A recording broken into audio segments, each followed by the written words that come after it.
మొన్న deputy chief minister గారు union బడ్జెట్లో మనకు డబ్బులు రాలేదు, మూసీకి డబ్బులు అడిగినామంటే ఇక్కడ నుంచి కొంతమంది అడిగారు మీరు డిపిఆర్ ఇచ్చారా అని. వెంటనే ఆయన ఒక పుస్తకం చూపెట్టి మేము డిపిఆర్ కూడా సమర్పించాము, మాకు డబ్బులు ఇవ్వలేదన్నారు. ఇప్పుడేమో ఎల్ఏ మినిస్టర్ ఏమంటున్నారు, డిపిఆర్ ఇంకా తయారు కాలేదే అంటున్నారు. మరి వాళ్ళకే పొంతన లేదు ప్రభుత్వంలో. నేను ఒకటే అంటా ఉన్నా అధ్యక్ష, ఎన్ని వేల కోట్లు డిపిఆర్ అయినాక పెట్టండి, హౌస్లో పెట్టండి, డిపిఆర్ మొత్తం అయినాక పెట్టండి, చర్చ పెట్టండి. వెంకరెడ్డి గారు కూడా అన్నారు మీరు అడ్డుకోవద్దు, మాకేం లేదు సార్, 1,50,000 కోట్లు ఖర్చు అయినా సరే మీరు చేయండి, we welcome it, we are not opposing it. All we are saying is clarity ఇవ్వండి. ఇది నేను చెప్పలేదు సార్, ఇది ముఖ్యమంత్రి గారి స్టేట్మెంట్. నేనేదో ప్లకార్డులు తీసుకురాలేదు శ్రీధర్ బాబు గారు, ముఖ్యమంత్రి గారి ప్రకటన తీసుకొచ్చినా. అది కూడా ఆంధ్రజ్యోతి పత్రికలు ఏం రాసిండ్రు, 1,50,000 కోట్లతో మూసీ అభివృద్ధి అనే హెడ్డింగ్తో ఆంధ్రజ్యోతి పత్రిక రాసింది.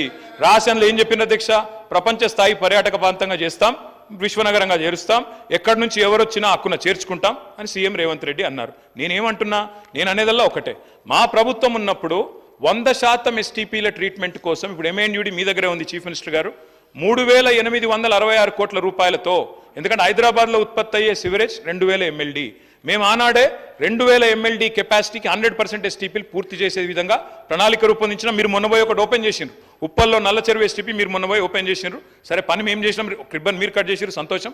కానీ మిగతా ఎస్టీపీలు కూడా బ్రహ్మాండంగా పూర్తి చేసినాము. నేను ముఖ్యమంత్రి గారిని అడిగేది ఒకటే, మరి ఎస్టీపీలు 100% అయిపోయిన తర్వాత అంచనా ఖర్చులు ఈ రకంగా పెరుగుతున్నాయంటే నేను వారిని ఒకటే అంటా ఉన్నా, ప్రభుత్వం రిపీటెడ్గా అంటది అధ్యక్ష, ఏమంటారు అధ్యక్ష, వీళ్ళు కాళేశ్వరం ప్రాజెక్టు 1,00,000 కోట్లు ఏటీఎం అయిపోయింది అని మాట్లాడుతారు అధ్యక్ష. గల్లీ నుంచి ఢిల్లీ దాకా ఒకటే లొల్లి అధ్యక్ష. నేను వారిని అడుగుతున్నా అధ్యక్ష, మరి 18 లక్షల ఎకరాలకు నీళ్ళు ఇచ్చే కాళేశ్వరం మీద 94,000 కోట్లు ఖర్చు పెడితే గగ్గోలు. ఉత్తమ్ కుమార్ రెడ్డి గారేమో 1,47,000 కోట్లు ఖర్చు అవుతుంది కాళేశ్వరం. 18 లక్షల ఎకరాల స్థిరీకరణ, 18 లక్షల ఎకరాల కొత్త ఆయకట్టు ఇచ్చే ప్రాజెక్టుకు 1,47,000 కోట్లు అయితేనేమో గగ్గోలు పెడతారు.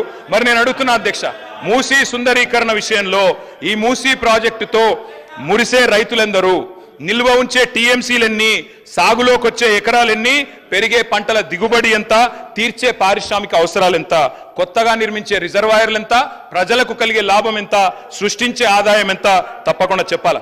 ముఖ్యమంత్రి గారు పాలమూరు బిడ్డ అని చెప్తారు అధ్యక్ష. వారు నేను అడుగుతా ఉన్నా, పాలమూరులో మొత్తం రిజర్వాయర్లు మేము కట్టినాం, వట్టెము కరివేనా మొత్తంగా ఉద్దండాపూర్ దాకా అన్ని రిజర్వాయర్లు కంప్లీట్ చేసినాం.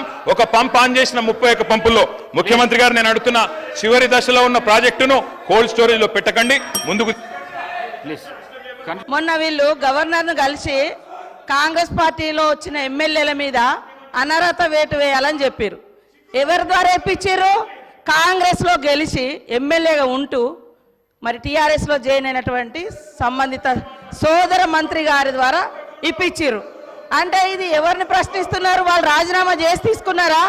అదే విధంగా మా సీఎం గారికి ఒకరిద్దరు మహిళలు తెల్లారితే మీతోటి వస్తా తమ్ముడు అని చెప్పి ఏం చేసిరో వారు అనుభవించిర్రు ఆ బాధ. ఢిల్లీ దాకా నేను వస్తున్నా అని చెప్పి ఏం మోసం చేసిర్రో రాహుల్ గాంధీ గారి దగ్గర టైం తీసుకున్నాక ఆ బాధ అనుభవించిండు. కాబట్టి కేటీఆర్ గారికి సూచన చేయడం జరిగింది. కాబట్టి ఎవరి పేరు పెట్టలేదు. మీరు మొన్న గవర్నర్ దగ్గర పోయేటప్పుడు మీరు మెమోరాండం ఇచ్చేటప్పుడు మా పార్టీలో వచ్చినటువంటి వాళ్ళ మీద అనర్హత వేటు వేయండి అని ఇచ్చినప్పుడు ఎవరిచ్చారు? సబితమ్మతో ఇప్పించారు. మరి సబితమ్మ కాంగ్రెస్ నుంచి టీఆర్ఎస్ లో పోయినప్పుడు ఇచ్చినప్పుడు ఏం తెలియదు. ఒక్కొక్కరిని నువ్వు జైలు చేసుకున్నప్పుడు గొప్ప, మీరు జైలు చేసుకుంటే గొప్ప. ఏం తెలుసు నీ దురహంకారం బంద్ చేసుకో కేటీఆర్. ఏం తెలియదు అంటున్నా. అడుగు మరి అడుగు. ఏందరో మీరు అందరు జైన్ చేసుకోలే, వాళ్ళు జైన్ చేసుకుంటే గొప్పట. మళ్ళీ వాళ్ళతో మెమోరాండాలు ఇప్పిస్తారు వీళ్ళు. మైక్ ఇస్తాను. కౌశిక్ రెడ్డి గారు మీరు కూర్చోండి. కౌశిక్ రెడ్డి గారు మీరు కూర్చోండి.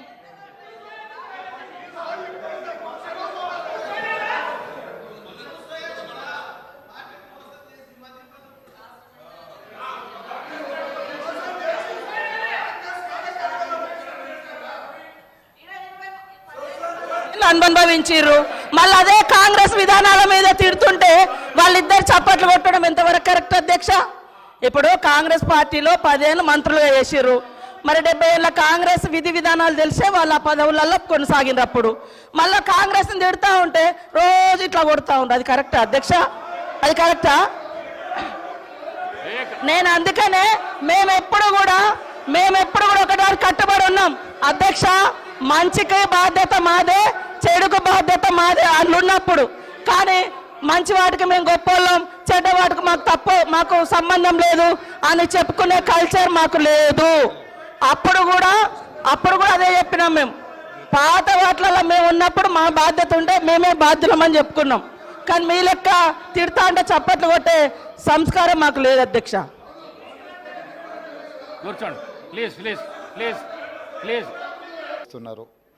వారు సూచనల ముసుగులో మోసమైన ప్రణాళికను పకడ్బందీగా ప్రజల మెదళ్లలో చొప్పించడానికి ప్రయత్నం చేస్తున్నారు.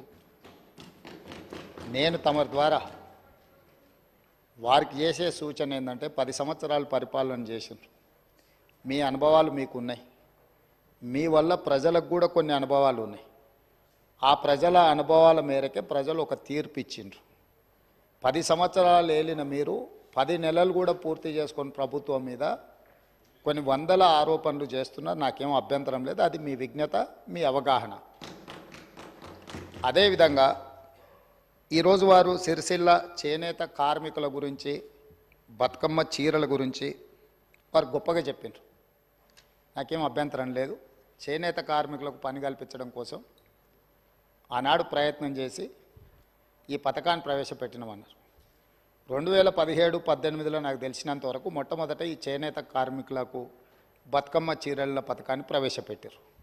నేను సూటిగా వారిని అడుగుతున్న ఒకటే మాట, అక్కడ ఇక్కడ డొంక తిరుగుడు కాకుండా మీరు ఈ పథకాన్ని ప్రారంభించిన సంవత్సరం మీరు సిరిసిల్లలో నేత కార్మికులకు పనిచ్చి బతుకమ్మ చీరలు తీసుకొచ్చి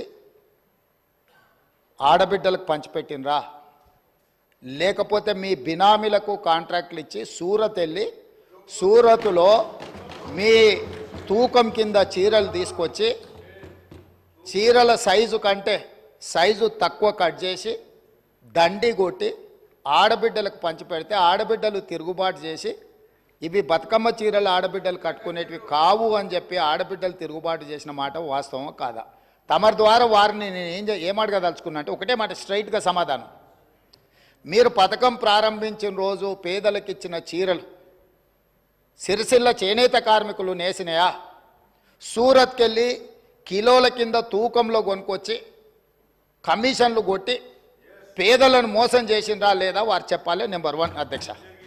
నెంబర్ 2, వారు అధికారం కోల్పోయేటప్పటికి మీరు అదే సిరిసిల్ల చేనేత కార్మికులకు 275 కోట్ల రూపాయలు బతుకమ్మ చీరల బకాయిలు పెడితే మా ప్రభుత్వం వచ్చిన తర్వాత మా మంత్రి పొన్నం ప్రభాకర్ గారు, మా ఆది శ్రీనివాస్ గారు వస్తే 100 కోట్ల రూపాయల బకాయిలు విడుదల చేసింది నేనా కాదా? ఓసారి రికార్డులు చూసుకోవాలి అధ్యక్ష.